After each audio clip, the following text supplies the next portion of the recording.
peluang pengujian Bernoulli namanya. Pengujian Bernoulli. Nah, saya mau jelaskan dulu. Kalau nanti ada yang kurang jelas, silahkan ditanyakan. Ya. Minggu ini kita belajar distribusi peluang diskrit. Minggu depan distribusi peluang kontinu.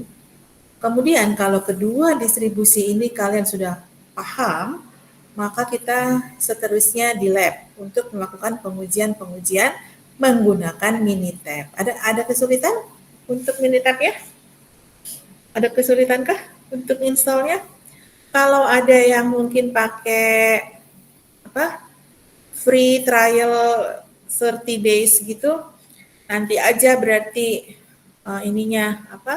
installnya, karena 2 minggu ini kita masih belajar tentang belum masuk ke praktek gitu ya, supaya 30 harinya ini bisa bermanfaat, nggak cepat habis 30 hari gitu. Nah, ada Minitabnya gimana? Yang lain ada masalah kalau selain yang trial 30 days? Aman, Bu. Nggak ada, aman ya.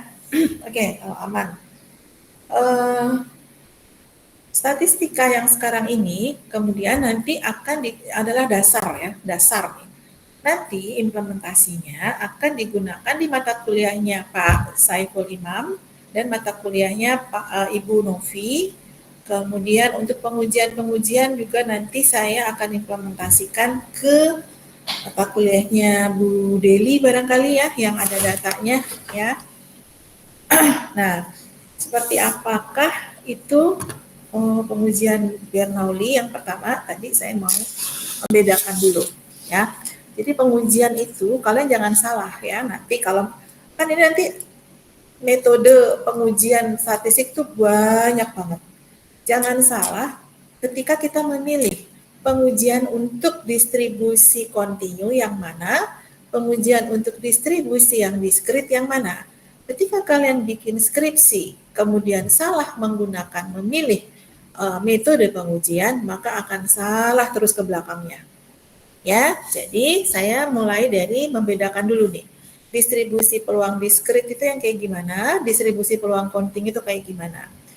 Ketika kita berada di sebuah perusahaan konverter, ya, dia mencetak kemasan, ya, hasil manufaktur, ya. Hasil manufaktur itu kemudian dikumpulkan, misalkan di Pak Ingles ya, dia flexible packaging ya. Fleksibel dia bikin misalnya kemasan gulaku gitu ya. Hasil proses manufakturnya kemudian dikumpulkan, cekrek gitu ya. Nah, suatu ketika kita ingin melihat kalau dia punya kemasan dari bahannya kan, materialnya kan PET ya, Pak Ingles bahannya apa tuh? Nah, ketika dia sudah dari plastik itu kemudian dia cetak ya, kemudian kan jatuh satu-satu jadi kemasan gulaku. Kemasan gulaku itu bisa saya hitung begini, 1, nah 2, nah 3, gulaku ke-1, gulaku ke-2, gulaku ke-3, gulaku ke-4, gulaku ke-5 gitu ya. Nah, maka dia disebut dengan diskrit. Contoh lain, saya menghitung mahasiswa TICK 3B. Ilhan 1, Adinda 2, Seviana 3, Reswandari 4. Kan nggak bisa saya potong-potong nih. Jumlah mahasiswanya adalah 20, yang ada hadir saat ini adalah 22. Maka saya akan bisa menghitung 1, 2, 3, 4, 5 gitu. Maka dia disebut diskrit. Ya, contoh yang lain.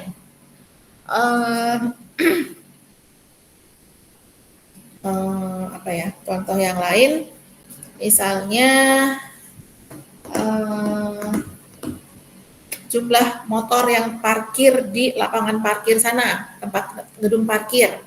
Saya kan bisa menghitung 1, 2, 3, tapi saya tidak bisa bilang jumlahnya ada 100,7. Saya tidak bisa bilang begitu kan?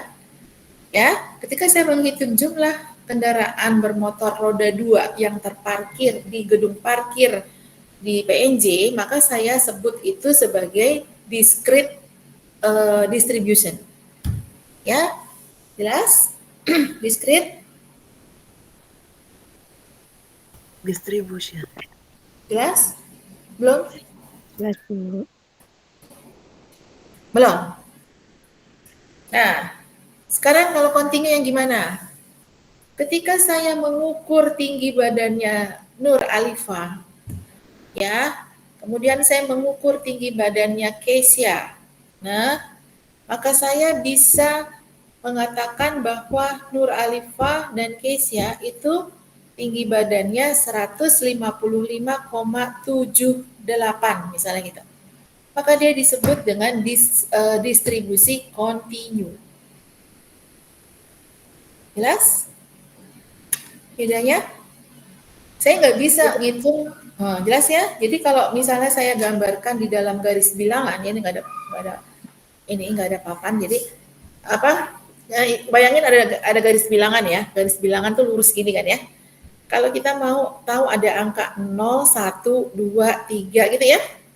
Nah, ketika saya menunjuk pada angka 0, 1, 2, 3, 4, maka dia diskrit. Tapi ketika saya bilang 0,7, 0,8, 1,85, nah maka dia continue. Gitu ya. Jadi kalau di dalam manufaktur, besok ketika kalian magang atau bekerja di sana, kalau misalnya ada di Wardah misalnya, dia kan punya produknya adalah yang liquid apa ya? Kosmetik yang liquid misalnya, atau yang kental krem gitu ya, misalnya apa sih, misalnya untuk bersihin muka itu apa namanya, nah misalnya itu ya, misalnya cleanser gitu ya, nah itu kan cair ya, liquid, maka kita nggak bisa bilang itu sebagai, apakah itu bisa dibilang diskrit? Kalau liquid nggak bisa, maka dia masuk ke dalam kategori apa, distribusi kontinu. Karena kalau dia liquid, maka kita bisa bilang, oh ini hanya bisa ada volume 1,8 ml. Bisa kan gitu? Ya, maka dia continue. Atau lagi misalnya susu, bubuk Denko misalnya, ya. Ketika kita lakukan filling ya, kita akan filling ya, di dalam kemasan aluminium gitu ya, aluminium foil itu, maka saya bisa sebut dia sebagai discrete atau continue. Susu Denko. Yang bukan yang liquid ya, susu Denko yang bubuk tuh. Maka dia apa? Discrete atau continue? Distribusi kontinu. Discrete. Kamu bisa hitung satu-satu.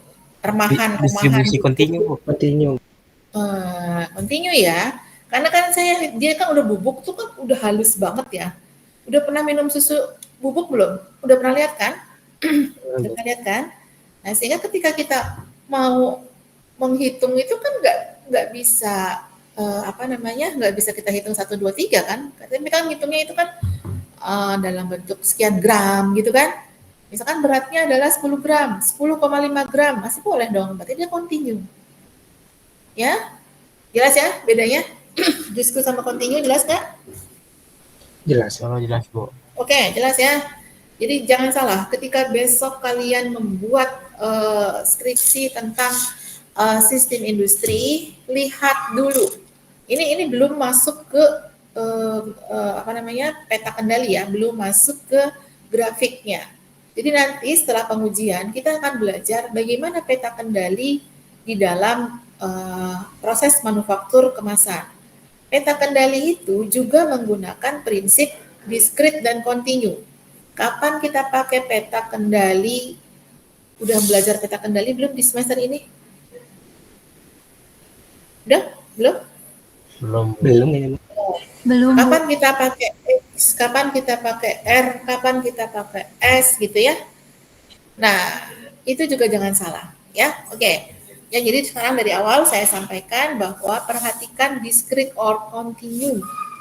Ya, sekarang kalau dilakukan pengujian juga gitu. Lihat dulu produknya itu discrete atau continue. Kalau discrete berarti kamu pakai pengujian untuk discrete. Jangan ambil yang continue. Sebaliknya, ketika itu yang kita geluti atau kita akan uji adalah bubuk susu, maka jangan pakai metode pengujian diskrit. Oke ya, jelas ya, diskrit dan continuous. Sekarang hari ini yang kita pelajari adalah yang diskrit dulu. Ya, saya share screen yang diskrit.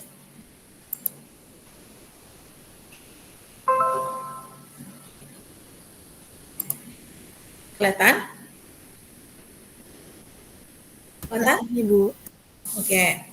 Kelihatan, Bu. Ya. Nah, di sini ya. Sekarang kita lihat dulu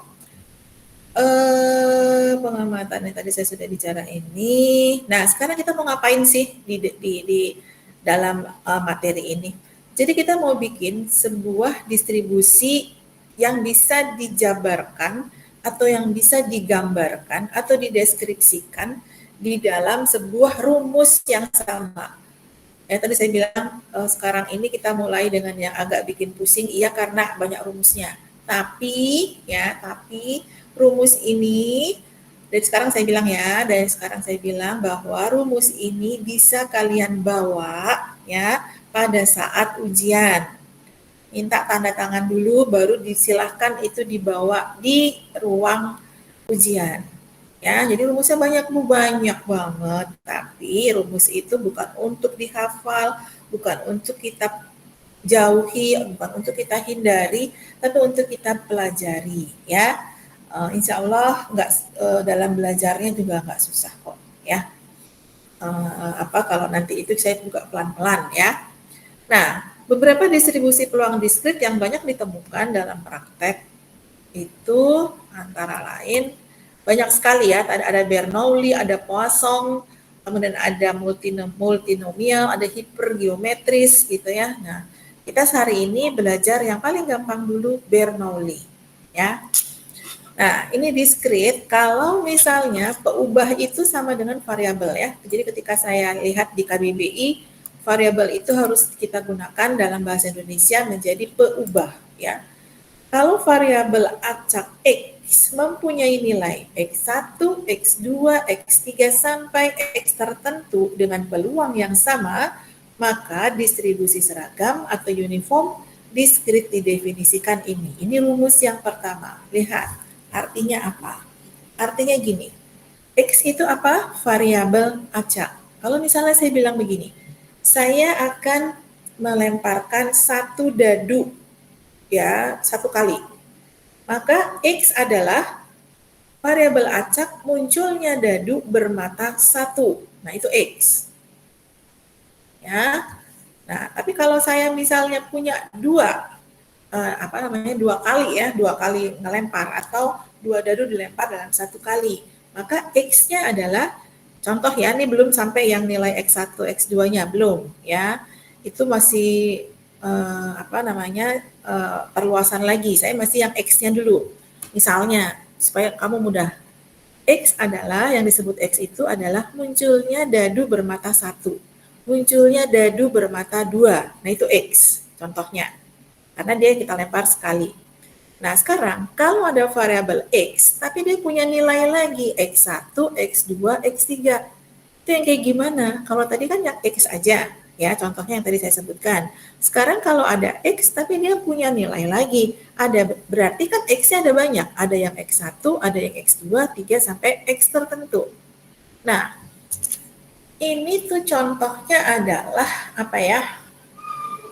Kalau saya melemparkan 3 mata dadu sekaligus. 3 ya. 3 mata dadu sekaligus. Kemudian variabel X adalah mata dadu yang jumlahnya 5. Ya, jumlahnya 5. Kalau 5 itu berarti kan kalau saya punya 3 dadu berarti kan bisa 2, 2, 1 gitu kan? Betul nggak? Iya, benar. Bisa juga 1, 2, 2, segitu kan? Nah, X1-nya itu yang 2, 2, 1. X2-nya yang 1, 2, 2. Atau mana lagi? 1, 2, 1 gitu kan? Nah, X1-nya itu yang 1, X2-nya 2, X3-nya 1 gitu. Pusing nggak? Soalnya ini kan nggak ada whiteboard ya, jadi mungkin kalian nggak kebayang. Kebayang nggak yang saya maksud? Kebayang, Bu. Kebayang? Oke, yang lain kebayang? Enggak, Bu. Kebayang? Novia, gimana Novia? Bingung saya, Bu. Bingung. Udah, jangan 3 deh, 2 aja deh ya. Misalnya nih, X adalah munculnya mata dadu. Ya, nih munculnya yang dilemparkan dua dadu itu saya lempar, seret gitu ya. Ketika jatuh, ya, itu mata dadu misalnya gini, saya bilangnya X adalah kalau ada 2 ya, berarti ya udah 5 sama. Mata dadu yang munculnya mata dadu bermata 5 dari 2 lemparan dadu. Kan ketika saya lempar 2, kan mungkin 2 sama 3, ya enggak? Yang muncul. Betul nggak? Bisa aja 2 sama 3, ya kan? Nah, itu X1. Bisa juga 3 sama 2, ya kan? Itu X2. Atau 1 sama 4, maka itu X3. Dan seterusnya sampai jumlahnya 5 dari 2 itu berapa banyak tuh X-nya? Gitu. Ada apa tuh? Ya, paham nggak? Paham, Bu. Pahamnya. Ya nanti coba kita lihat di belakang, mungkin ada lagi. Nah, kalau ditulis di dalam sebuah rumus, maka jadi gini, F, X, K, K itu sampai berapa kali tuh jumlahnya? Kalau tadi mata dadu 5, berarti kan bisa 1, 4, 2, 3, 3, 2, 4, 1, terus berapa lagi? Udah ya? Kalau 5 kan 2, atau 3, 2, ya udah itu kan. Nah, itu ada berapa tuh tadi K-nya? Kalau 0 kan nggak mungkin kan, berarti kan 1, 4, 2, 3, atau 4, 1, 3, 2, ada lagi nggak? Berarti sampai 4, berarti K-nya 4, gitu. Terus X-nya X1, X2, X3, X4, gitu ya. Nah, terus ada rumus dari rataan dan variansi. Rataan itu rata-rata. Rumus rata-rata itu kalau ditulis tuh kayak gini. Sebenarnya kan berarti kan kalau kemarin kita belajar ya sigma berarti X1 ditambah X2 ditambah X3 dibagi sama jumlah data K. Nah, sigma kuadrat ini adalah variansi. Jadi kalau misalnya saya punya nilai ini, mu-nya adalah 3, ini misal ya, maka kalau saya menjabarkan ini, maka Xi dari 1 ya, X1 dikurangi berapa? Mu-nya berapa? 3. 3 pangkat 2. Karena ini adalah sigma, maka kita kasih tanda tambah. Ya, tadi ya, X1-nya contoh ya, X1 dikurangi 3 pangkat 2, ditambah X2 dikurangi 3 pangkat 2, ditambah X3, dan seterusnya sampai K-nya misalnya sampai 5. Dibagi sama K, K-nya berarti 5, gitu. Ya. Jelas? Kita lihat contoh deh, kalau kamu lihat itu pusing ya. Lihat contoh. 23. Sebentar ya. Sebentar. Aduh, bentar.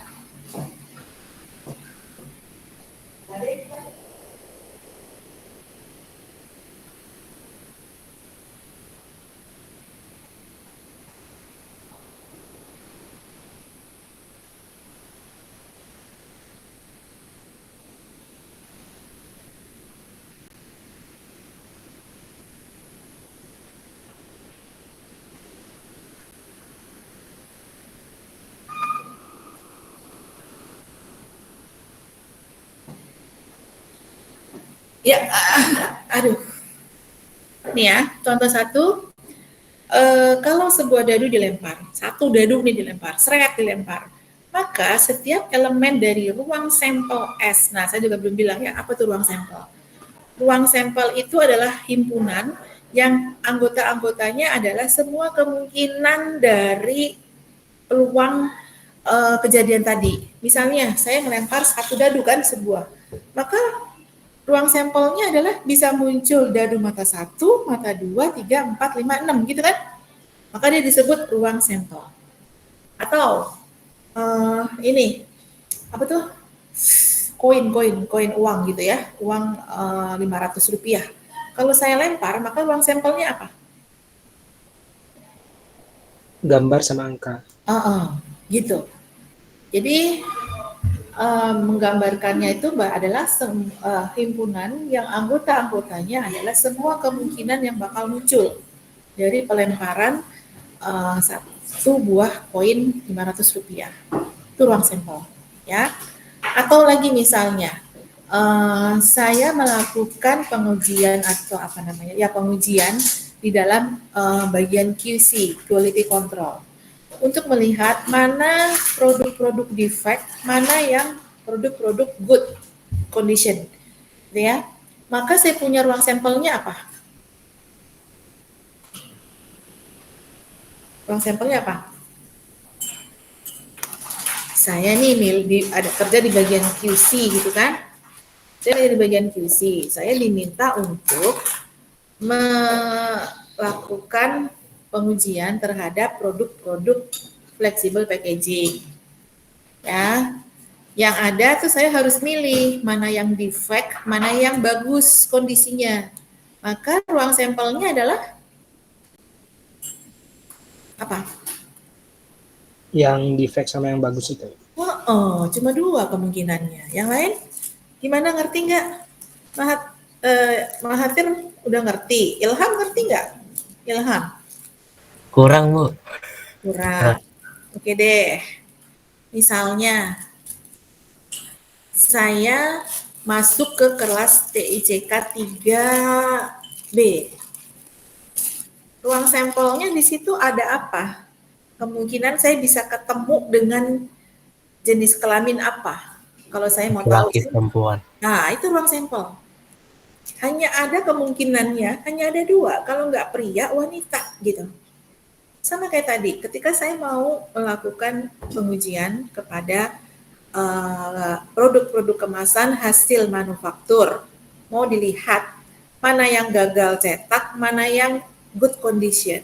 Berarti kemungkinannya saya hanya punya dua. Itu produknya gagal atau defect, atau produknya lolos karena dia sudah bagus kondisinya gitu. Hanya ada dua. Ketika saya melemparkan satu buah dadu, lempar, maka kemungkinan yang nanti saya bisa lihat bisa dadu mata 1, mata 2, mata 3, mata 4, sampai mata berapa? 6. Maka itu disebut ruang sampel. Jelas nggak? Jelas, Ibu. Jelas? Jelas ya? Oke, next. Sekarang ke sini. Kalau tadi sebuah dadu dilempar, maka setiap elemen dari ruang sampelnya terjadi dengan peluang yang sama. Tadi ruang sampel udah jelas ya. Terus terjadi apa tadi?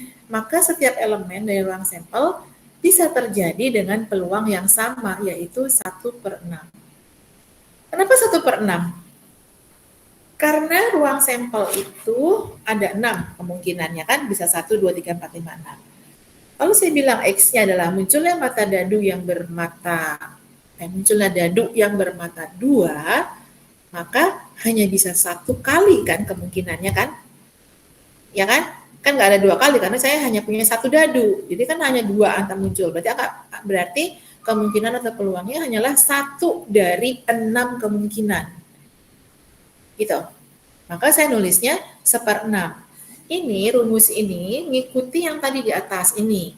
K-nya adalah 6 karena di sini jumlahnya ada 6. Jadi X 6, 1/6. X-nya adalah 1, 2, 3, 4, 5, 6. Dan rata-ratanya berapa?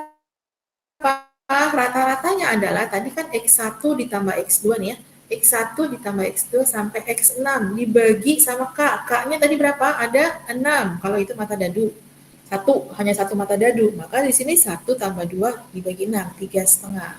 And then, berapa variansinya? Ini XI, berarti kita jalan dari 1 nih. X1 dikurangi, X1-nya berapa ya? X1 itu berarti 1, ya kan?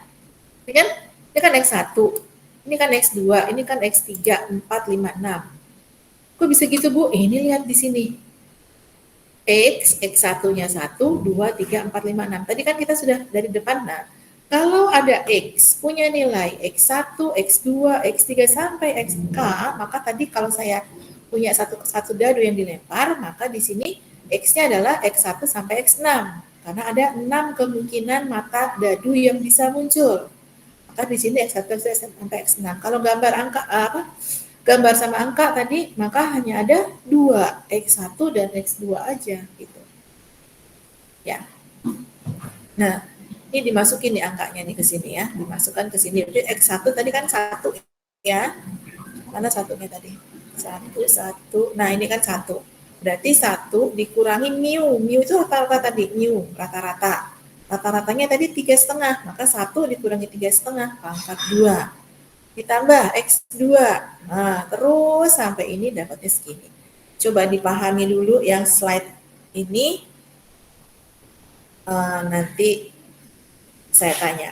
Masih belum ngerti, ada yang belum ngerti atau sudah oke? Kalau sudah oke, saya mau pelan-pelan dulu ya. Kalau sudah oke, maka kita lanjut ke yang berikutnya, ke slide yang berikutnya.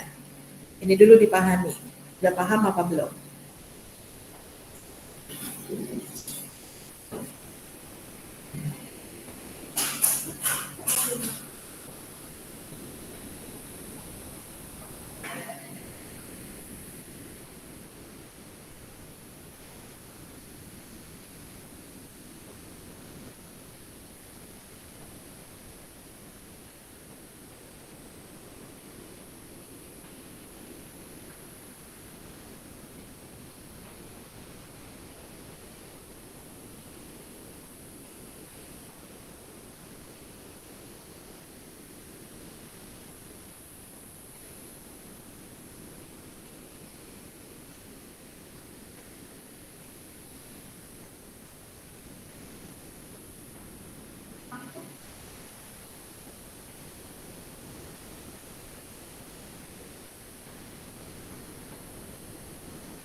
Maaf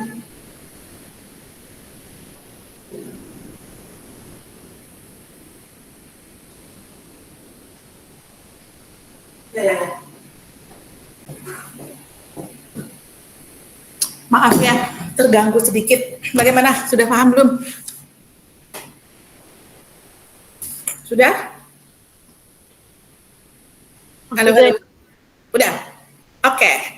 Sekarang kita masuk ke sini ya. Distribusi binomial. Nah, ini. Distribusi binomial ini didasarkan pada proses Bernoulli. Mungkin dulu waktu belajar fisika, udah pernah nih ketemu dengan percobaan Bernoulli itu yang kayak gimana? Udah belum? Pak? Udah lupa? Udah belum? Udah Ibu, tapi lupa.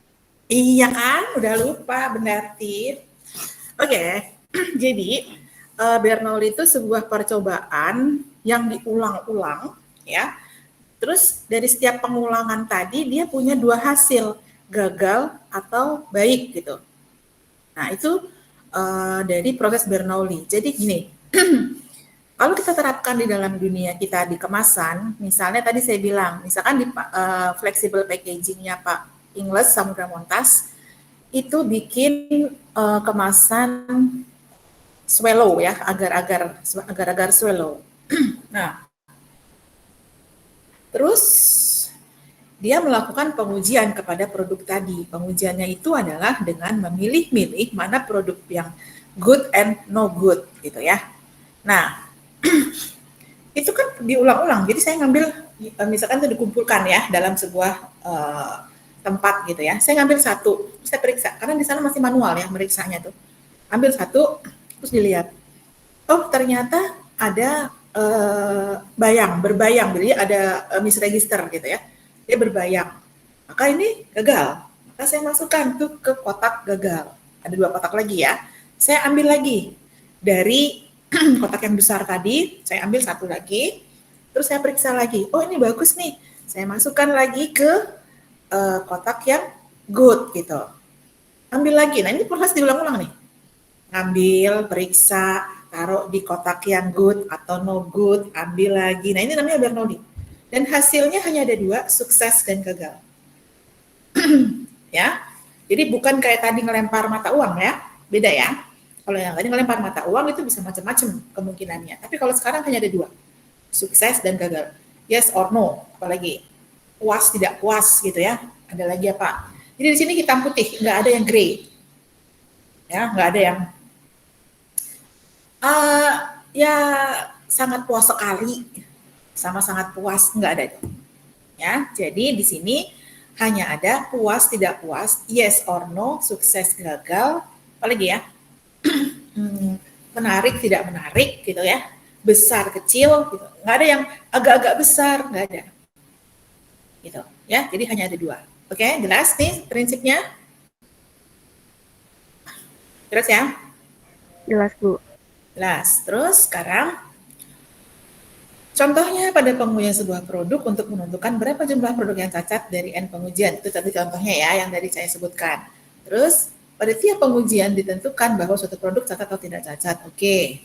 Nah, setiap pengujian bersifat independen. Maksudnya ketika saya mengambil satu kemasan dari kotak yang besar tadi, saya acak ngambilnya. Jadi bebas. Jadi saya tidak mempunyai aturan bahwa oh diambil yang paling kiri, nanti yang layer ke-1, layer kedua bawahnya, layer ketiga, enggak. Lalu saya bisa ambil di tengah, saya bisa ambil di pinggir kiri, di pinggir kanan, ujung kanan sana, atau mana lagi, atau diaduk-aduk lagi gitu ya. Nah itu namanya independen. Ya, jelas sampai yang ini? Jelas ya. Nah, oke. Sekarang ini sifat-sifat Bernoulli tadi sudah ya, eksperimen dari N usaha, setiap usaha memberikan hasil. Nah, yang nomor 3 sekarang. Peluang dari sukses adalah P, perhatikan. Peluang dari sukses itu nanti akan disebutkan apakah dia akan mengambil apa gitu. Maksudnya gini, sukses itu jangan diartikan bahwa defect or no defect gitu ya. Berarti yang sukses itu yang no defect bukan, tapi kita akan diberikan statement nanti dari soal atau dari pengujian kita, dari tujuan pengujiannya itu mau apa. disebut sukses kalau apa, gitu. Nanti ada statementnya. Sukses itu kalau kita dapat yang bond strength-nya, nah, atau gini, kita kan bikin plastik nih ya di mata kuliahnya Bu Deli, Bu Yeti ya. Nah, terus bikin plastik dari misalnya komponen komposisinya itu ada citosan, ada apalagi kulit kedondong, ada apa, terus bikin gitu ya. Diginiin putus gitu ya. Nah, peluang dari putus itu P. Nah, berarti di sini peluang sukses P-nya adalah peluang putus. Tapi ada lagi statement yang lain, misalnya saya tujuannya bukan mau ngeliat yang putus, tapi saya mau ngeliat yang tidak putus. Plastiknya ditarik kan putus tuh, berarti itu kan berapa tuh? Kuat tariknya itu berapa gitu kan? Tapi saya mau lihat dulu nih, P saya adalah ketika plastik saya ini tidak putus, maka itu P. Nah, itu didefinisikan dulu di soal atau di tujuan pengujian tadi, gitu ya. Jadi yang disebut di sini peluang dari sukses itu kita lihat dulu masalahnya. P itu siapa? P itu apa? Gitu. Jadi jangan langsung aja membuat statement bahwa P adalah sukses. Kita lihat dulu masalahnya gimana, ya. Terus siap usaha bersifat independen, oke, seperti yang tadi. And then sekarang kita lihat contoh yang kedua. Ini untuk yang Bernoulli ya. Misalkan satu kelompok usaha Bernoulli yang berupa pengambilan 3 barang secara acak dari sebuah hasil proses manufaktur, 3 barang, 3 kemasan misalnya ya, diambil dari sebuah proses manufaktur, 3. Diperiksa, and then classified, ya, diklasifikasikan ke dalam kategori apakah dia baik atau cacat. Kalau dia baik, maka dia N. Kalau cacat, maka dia D, defect. Misalkan X adalah, nah perhatikan, X adalah variabel acak yang menyatakan jumlah barang yang cacat. Tuh, jumlah barang yang cacat. X adalah jumlah barang yang cacat. Nilai yang mungkin dari X adalah 0, 1, 2, 3. Dari mana itu ya? Kita lihat tabel yang bawah. Ya. Bu, Ibu ngambilnya di sini contohnya 3. Boleh nggak 4, 5? Ya boleh-boleh aja. Kenapa saya ngambilnya 3? Nanti kita lihat. Ya.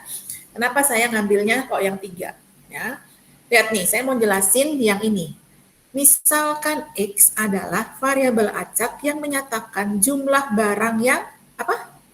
X adalah jumlah barang yang cacat. Ya, ingat ya, cacat. Berarti dia apa? Hurufnya, notasinya? D. D. Oke. Nah, pintar ya. Nilai yang mungkin dari X adalah 0, 1, 2, 3. Kenapa begitu? Perhatikan di sini. Ketika kita melakukan pengambilan 3 kemasan dari hasil proses manufaktur, maka kan kita meriksa dia cacat atau enggak cacat kan? Dari 3 ini, kemungkinan yang pertama adalah baik, baik, baik. Berarti N, N, N. Mungkin dong semuanya baik yang saya ambil, betul nggak? Betul, Bu. Ya kan, saya ambil 3 nih. Ternyata nih, baik semua. Saya tulis di sini dong, hasil yang pertama, N, N, N. Jelas yang ini? Jelas, Bu. Jelas, Bu. Terus saya ngambil lagi, ya kan? 3 lagi. 3 saya ambil, loh ternyata kemasan pertama N, kedua defect, ketiga N baik. Mungkin dong. Ini jadi yang di sini hasil ini adalah kemungkinan, semua kemungkinan ketika saya ngambil 3 kemasan dari proses hasil manufaktur untuk diuji mana yang baik, mana yang cacat dari 3 ini. Maka kemungkinan yang pertama adalah semua baik. Kemungkinan yang kedua adalah kemasan pertama N, kemasan kedua D, kemasan ketiga N lagi. Kemungkinan yang ketiga N, N, D. Kemungkinan yang keempat D, N, N, dan seterusnya sampai D, D, D. Nah, gimana kira-kira? Paham apa enggak?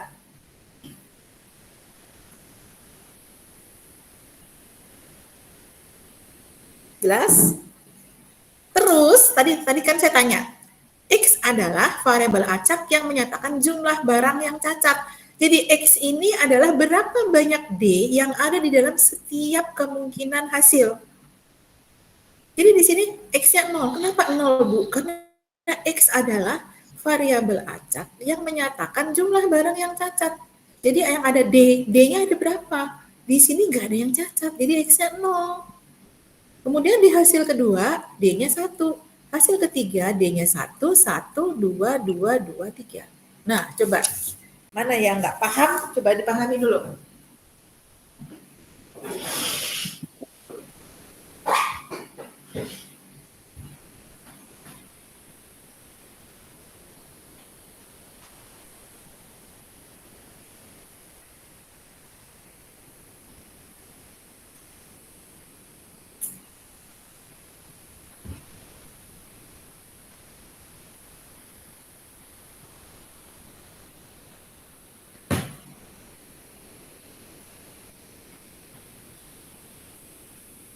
Mana?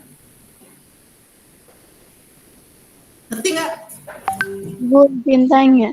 Kalau misalkan, kan itu tadi kan kemungkinannya dari NNN, NDN gitu-gitu kan. Nah, itu tuh kita memungkinkannya itu berarti satu persatu ya Bu ya. Nggak bisa kayak langsung semua atau ada rumus tersendiri gitu. Karena kan kalau di kayak gini jadi lama gitu ngerjainnya. Betul. Ada rumusnya, tapi kan biasa, saya kan ngajarinya kan dasarnya dulu. Nanti ini gimana sih jadinya? Tapi kan kamu harus tahu dulu bahwa ini dari mana sih? Kemungkinan tuh ada 8. Nah, pertanyaan saya kan gini, kenapa ada 8? Ada 8 kan ya? Coba kita hitungnya, 1, 2, 3, 4, 5, 6, 7, 8. Ada 8 kan ya? Kenapa 8? Karena? Sampelnya 2 Bu, ya baik sama cacat doang. Bukan, karena dia ngambilnya 3 barang.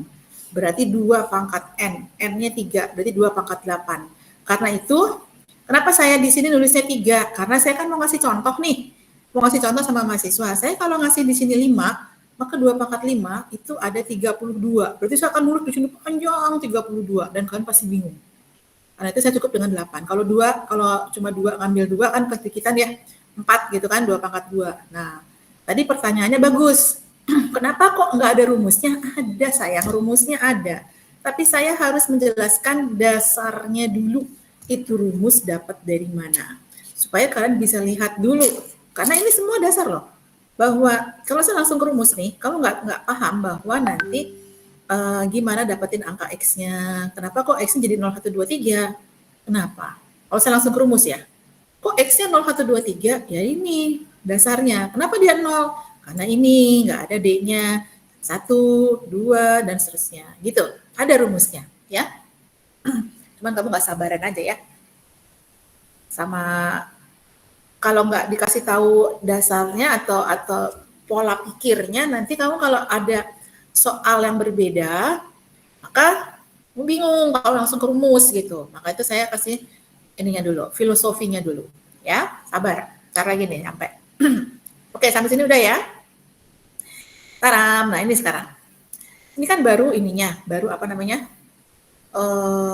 Bagaimana sih kok bisa dapat X-nya 0, 1, 2, 3. Nah, sekarang nih perhatikan. Karena barang dipilih secara acak dari proses yang dianggap mempunyai peluang 1/4 barang yang cacat. Dari mana itu? 25% kan 1/4 ya? Dari mana tuh? Karena ini kemungkinannya adalah 0, 1, 2, 3. Ini ada 4 kan ruang sampelnya, ya kan? 0, 1, 2, 3, 4 kan ruang sampel. Sehingga peluang munculnya yang cacat tadi adalah 1/4, 25%. Kenapa kok cacat, Bu? Karena di soalnya disebutkan bahwa X adalah variabel acak yang menyatakan jumlah barang yang cacat. Jadi fokus kita ke sini, tujuan pengujiannya adalah yang cacat atau defect.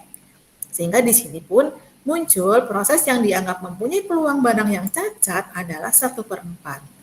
Ya, oke. Sekarang kita mau hitung berapa probability dari ini semuanya sampai 8. NDN dulu, kalau 0 males ya. NDN dulu. NDN. Probability NDN itu adalah probability N dikali probability D dikali probability N. Nah, ini yang nanti yang bikin suka kalau misalnya lagi skripsi, kalau saya langsung ke rumus nih, ketika lagi skripsi kalian ditanya nih saat sidang. Coba tunjukkan kepada saya bagaimana kalian menghitung probability dari ini. Nah, bingung kan? Karena itu sekarang saya ngajarin nih gimana caranya menuju rumus melalui peluang atau probability. Kalau kita punya probability dari NDN yang ditanya berapa probability-nya, munculnya NDN adalah probability N dikali D dikali N. Sekarang N probability-nya berapa? Kalau tadi di sini dia bilang cacat itu D, ya kan? Probability D adalah 1/4. Berarti probability N berapa? Probability itu jumlahnya selalu 1 paling maksimum. Kalau kita punya 2, N sama P, kalau si D itu, N sama P, N sama D, kalau D itu 1/4, maka P-nya, N-nya berapa? 3/4. 3/4. Iya, 3/4. Sehingga di sini saya menulisnya, probability N adalah 3/4, D-nya 1/4, N-nya 3/4. Jadi NDN ini adalah 3 kali 3, 9/64. Itu NDN. Sekarang kalau di ini kan dicari semua nih, ya berapa probability-nya. Nah, inilah rumusnya. Dibuat kayak gini. Ini menuju rumus nih ya, ini satu langkah lagi menuju rumus nih. 27/64, kenapa ya? Kalau dia X-nya 0, 27/64. Yang ini, NNN. Kenapa ya? Kenapa? Karena 3/4 kali 3/4 kali 3/4, Bu. Keren. Bagus sekali ya. Karena 3/4 kali 3/4 kali 3/4. Dapatlah 27/64. Dan seterusnya, ini saya langsung ya. Saya anggap kalian sudah bisa lah nanti ngisi ini. Kenapa angkanya 9/64? Kenapa kalau yang 3, X3 1/64? Kalau X3 itu berarti kan ini ya DDD ya. Ya kan? Berapa? 1/4 kali 1/4 kali 1/4. Nah, keren. Betul. 1/4. Jadi 1/64. Nah, kemudian rumusnya adalah ini distribusi binomial. Dinyatakan rumusnya B, binomial jadi B ya. B, X itu variabel acaknya, N itu banyak datanya, dan P itu probability-nya. Jadi BX NP. Nah, ini sekarang kita nanti lihat nih, X-nya berapa, N-nya berapa, P-nya berapa. Ini bisa dimasukin ke sini. Kalau F2 itu berarti, kenapa 9/64? Kalau F2 kan berarti X-nya 2, ini cara menggunakan notasinya ya, lihat. Kalau F probability yang di sini, yang ini nih, X sama dengan 2. Maka dia B, X-nya 2, N-nya berapa? Tadi kita ngambilnya berapa? Ngambil barangnya ada berapa? 3. 3, berarti N-nya 3, kemudian berapa P-nya? P adalah cacat tadi, peluang dari probability barangnya cacat. Berapa tadi? 1/4. Ya, nah dapatlah angkanya 9/64 ini. Ya, lalu, nah ini rumusnya. Pusing kan kalau udah ngeliat rumusnya? Satu-satu juga pusing, ini juga pusing gitu ya. Nih, B, X, N, P. Tadi udah ya. Dijabarkan lagi menjadi ini apa namanya? Kombinasi ya. Kombinasi dari N, X, P pangkat X, Q pangkat N min X, X-nya dari 0, 1, 2, sampai N. Ini namanya kombinasi ya. Kombinasi itu kalau ini berarti kan N faktorial dibagi N min X dikali X faktorial. Ya kan, gitu kan? Nah, pusing juga nggak? Carinya, kombinasi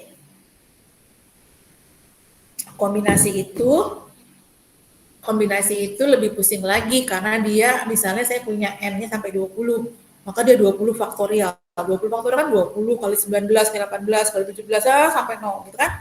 Nah, kan pusing, capek. Nah, karena itu kita dibantu oleh orang-orang ilmuwan lain itu ya yang membantu kita menghitungkan ini ya, tabel ini dengan menggunakan ini tabel binomial. Gimana caranya? Lihat, perhatikan ya. Membaca tabelnya. Jadi oke, ini rumusnya ini, tapi kita nggak pakai. Saya tidak akan minta kalian untuk menghitung dengan rumus, tidak. Tapi yang penting adalah bagaimana kalian kan penerapannya nanti di industri. Ya, kalau kita belajar filosofi rumus kan itu berarti anak matematik ya. Kalau kita kan sudah pakai gitu. Ya, kita pakai nih rumus, gimana caranya? Nah, sekarang kita gunakan tabel binomial. Perhatikan, kalau distribusi kumulatifnya bentuknya seperti ini, lihat ya, bentuknya seperti ini, X lebih kecil dari R. Ingat ya, kalau X lebih kecil dari 10 berarti berapa? Tadi kan 3. 3 kan berarti 0, 1, 2, 3 ya, karena dia kita hitung itu ya. Nah, kalau ini, kalau tabel, kalau tadi kenapa Bu? 3, karena kita nggak pakai tabel, karena kita pakai logika biasa. Tapi sekarang kalau pakai tabel, perhatikan definisinya dulu. Probability X lebih kecil dari R itu berangkat dari X-nya dari 0 sampai R, NX P pangkat X, Q pangkat N min X. Ya, terus P, A dari X sampai B, maka A sampai B, gini ya. Artinya tabel ini menghitung dari 0, diskrit tapi ya, 0, 1, 2, 3, 4 gitu ya, sampai R. R-nya berapa nanti kita lihat di soal. Gitu. Nah, kalau kita lihat tabelnya bentuknya begini, yang pertama kalian lihat berapa P-nya, PP. Kamu cari dari itu ke kanan. Nah, cari ke kanan. Kalau misalnya P-nya 0,2 gitu ya. Nah, kemudian cari nilai N-nya, berapa jumlah anggotanya. Misalkan anggotanya 6, kemudian X-nya adalah 3. Maka ini 0,3 ya bawahnya. 0,9830. Nah, mendapatkan angkanya. Nggak perlu ngitung kan? Nah, gimana? Seneng nggak? Dikasih tabel, nggak perlu ngitung kombinasi, nggak perlu ngitung kayak tadi katanya pusing gitu kan? Tapi kita tahu dulu dapatnya dari mana, P-nya itu gimana, P itu apa gitu kan. Tapi kalau kita nggak tahu dari awal tadi, langsung ke tabel ini saya kasih, kalian nanti bingung ketika soalnya berbeda gitu maksudnya. Ya. Nah, sekarang kita lihat contohnya. Ini saya kasih sampai N-nya 30. Berapa nih? 30 kan? Nah, 30. Oke, kita coba lihat sekarang. Untuk menghitung probability X sampai 10, karena ini 10 itu nggak ikut ya, maka di sini 0 sampai 9. N-nya 15, P-nya 0,4. Coba kamu cari, bener nggak saya nyarinya 0,9662? Coba.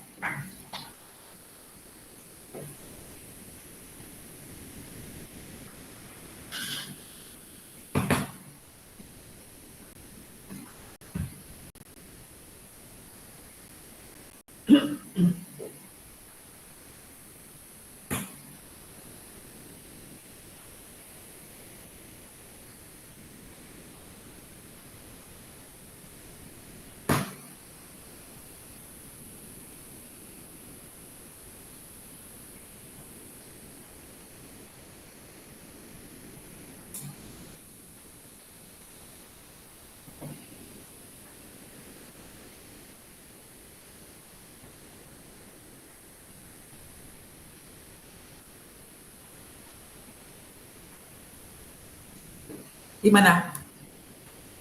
Betul?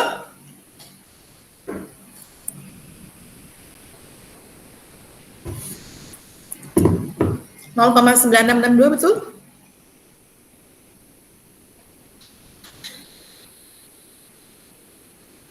Ibu, itu yang ke atas kan ya kan 15 ya, terus itu P-nya kan 0,4. Coba sekarang ya, kamu sebutin ya, saya nggak hafal soalnya. P-nya berapa? P-nya 15. P. 0,4. Nah, cari ke kanan 0,4. Mana tuh? 0,4. Ini kan? Ya. Ibu. Kemudian berapa N-nya? N. Oh. Ini kan 15, terus di itunya 9 ya Bu ya? Iya, Jadinya N-nya 15. Mana tadi P-nya 0,4. N-nya 15. ya. Kali dari 15 aja. N-nya 15, 0,4. Terus berapa? X-nya? 9. 9. Terus ke bawah 9. Ini 0,9662. Ya, Bu. Betul, Bu. Oke? Oke, Bu. Oke. Terus sekarang yang ini. Yang lain gimana? Bisa? Ya udah, kalau diamnya berarti bisa. Untuk menghitung sekarang, kalau tadi kan bentuknya gini ya, X lebih kecil dari 10. Jelas pakai rumusnya ini. Kenapa? Rumusnya di atas begitu. Lihat tuh. Tuh. Harus bentuknya begini, baru muncul nih sigmanya. Sekarang, kok muncul yang probability X sama dengan, mana tadi sama dengan? Nih, probability X sama dengan 5. Nggak ada dong di rumus. Ya kan? Nggak ada di rumus. Sehingga kita modifikasi nih, menjadi, kan gini, X sama dengan 5, dia ada di satu titik. Berarti yang dicari adalah 0 sampai 4 dong, benar nggak? Kan kalau X lebih kecil, dia kan bisanya rumusnya adalah X lebih kecil dari sesuatu bilangan gitu kan. Maka dia akan hitung 0 sampai, kalau dia sampai 10 maka 0 sampai 9, di atas gitu kan. Sekarang kalau dia 5, di satu titik, dia nggak ada rumusnya. Karena itu kita manipulasi menjadi probability dari 0 sampai 5 dikurangi 0 sampai 4. Sehingga saya dapat satu titik ini. Gitu. Jelas?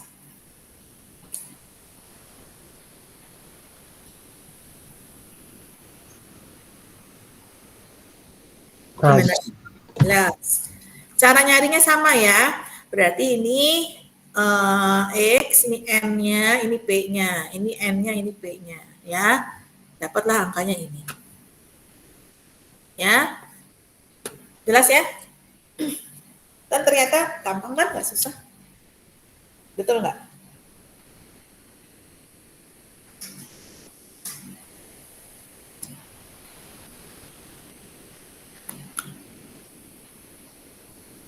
Ada yang mau ditanyakan?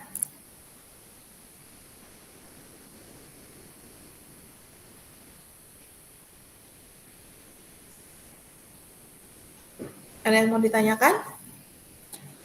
Ada yang masih bingung?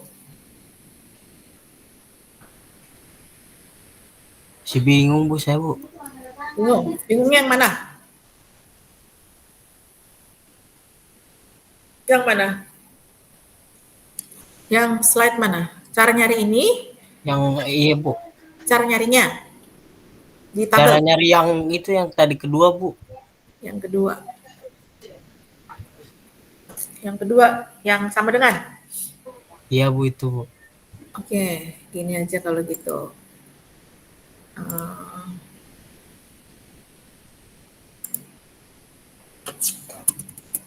Ya, kalau misalnya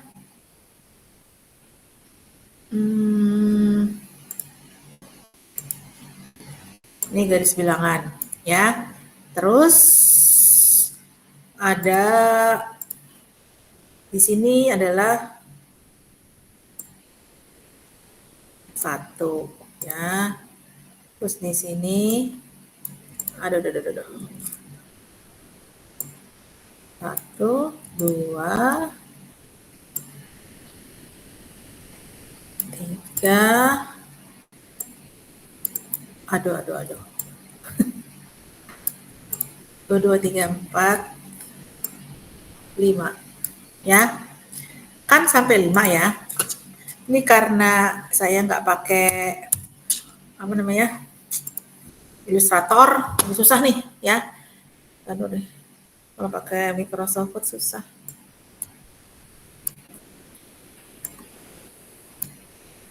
Gimana kalau di Microsoft Word mengaktifkan ini semua? Tidak sama seperti di Illustrator ya. Aduh. Sabar ya.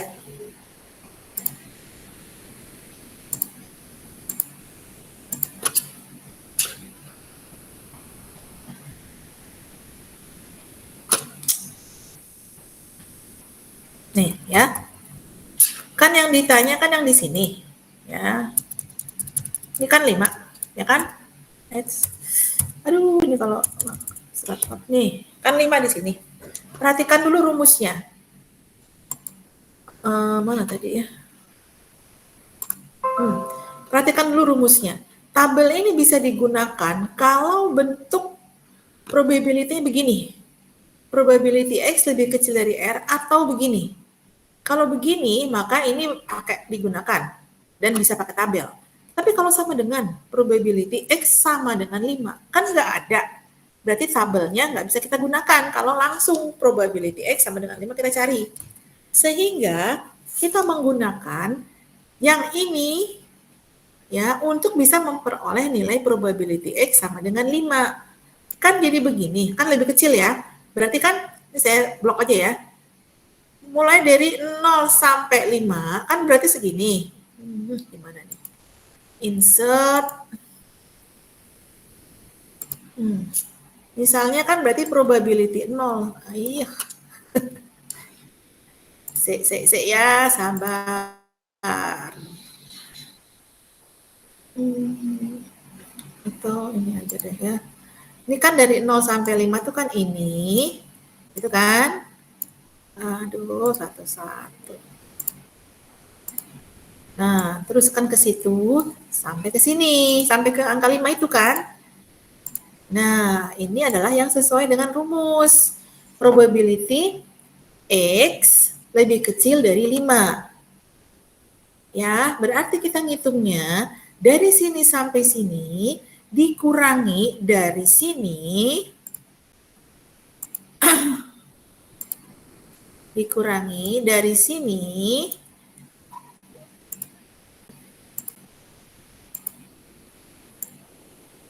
sampai 4. Oh, kurang 1 ya, harusnya ada 1 lagi ya, saya salah. Mesti kan 5, 4, 3, 2, 1, 0 ya. Nah, nanti kamu bayangannya gitulah kira-kira ya. Nah, dari sini sampai sini. Sehingga dapatkan X sama dengan 5 tuh yang ini gitu. Maksudnya. Paham nggak? Nah, kenapa dibikin begini? Karena di rumus itu adanya gini, 0 sampai 4, 0 sampai 5. Probability X lebih kecil dari 4, probability X lebih kecil dari 5, gitu. Sehingga kita membuatnya menjadi seperti tadi. Dimanipulasi menjadi kayak gini. 0 sampai 5 dikurangi 0 sampai 4. Sehingga kalau digambar, ya udah kalau 0 sampai 5 kan segini. Nah, 0 sampai 4 kan segini. Kalau ini kita kurangi ini, sisanya mana? Sisanya kan ini. Nah, sisanya kan ini, itu probability X sama dengan 5. Gitu. Kira-kira. Paham nggak? Enggak juga. Gimana? Paham, Bu. Paham? Berarti tetap pakai tabel kan ya, Bu? Cuma dikurang. Iya. Karena supaya bisa tetap pakai tabel, berarti kita harus manipulasi sesuai dengan rumusnya. Karena si tabel ini hanya bisa digunakan kalau bentuknya seperti ini, gitu loh. Supaya kita bisa pakai tabel, maka kita sesuaikan bentuknya begini dengan soal, gitu. Ya. Tetap pakai tabel. Jadi saya menyarankan kalau kita ada soal untuk Bernoulli atau binomial, gunakan tabel. Ya, ini kita baru pengujian pertama ya. Jadi nanti saya akan kasih soal untuk latihan soal untuk yang Bernoulli atau binomial ini. Kemudian kalian buat ya. Itu untuk latihan. Nanti kalian juga melihat tabel. Minggu depan nggak disubmit ya, tidak ada submit ya. Tapi minggu depan masing-masing memperlihatkan kepada saya apa masalahnya. Apakah sudah dibuat ataukah belum dibuat. Nanti malam ya saya coba bikin soal-soalnya, terus kalian bikin. Nah, ini ada contoh yang lain. Nah, ini coba kalian pahami dulu nih. Saya bikin soal satu lagi, terus ada contoh jawabannya. Kok nggak tuh jawabannya? A, B, C kan jawabannya? Nah, iya nih. Saya mau nanya, Bu. Oh, boleh. Itu yang 15,4 itu di tabel kagak ada, Bu, yang 4, Bu. Yang 15. Oh, yang ini. Iya, Bu, yang itu. Itu kurang 0. Maksudnya nih saya nulisnya X 15, terus sama kayak ini nih. Sama kayak ini nulisnya. Nih, saya salah nulis. Kurang 0-nya. Nih di sini. 15,0,4. Jadi P-nya 0,4. Tapi di N4 ya, Bu? Bukan. Kenapa? Tapi ya, N-nya itu 4. N-nya 4, ya. N-nya 4. P-nya 0,4. Salah kan? N-nya berapa? N. 15 Bu. Oh, N-nya. N-nya 15. Iya, N-nya 15. 4-nya apanya? P. Ini tuh kurang. Oh, 4-nya X, Bu. Ya, betul. Ininya 0,4 ya, saya kurang angka 0 nih di sini, ya. Jadi di sini P-nya 5. P-nya berapa? 15, betul. N-nya 15, P-nya 0,4, X-nya 4 kalau yang ini, gitu. Ya. Betul nggak? 0,2173, coba cari. 0, berapa tadi N-nya? 15 ya. N-nya 15, 0,4, terus X-nya berapa? X-nya berapa? 4. X-nya 4 ya? 0,1, Iya, Bu. Iya Bu 4. 3, 4. Jadi 0,2173. Betul nggak saya nyarinya? 0,217. Betul Bu. Nah, ini. Ya, itu caranya. Oke? Nah, ini nanti kalian coba baca apa ada gimana cara bikinnya. Kemudian nanti malam saya bikinkan soal, ada 3 lah ya. Ada jawabannya 1, yang 2 kalian coba buat sendiri. Minggu depan kalau sudah oke, kita lanjut ke yang continue. Ya, kalau masih belum oke, masih bingung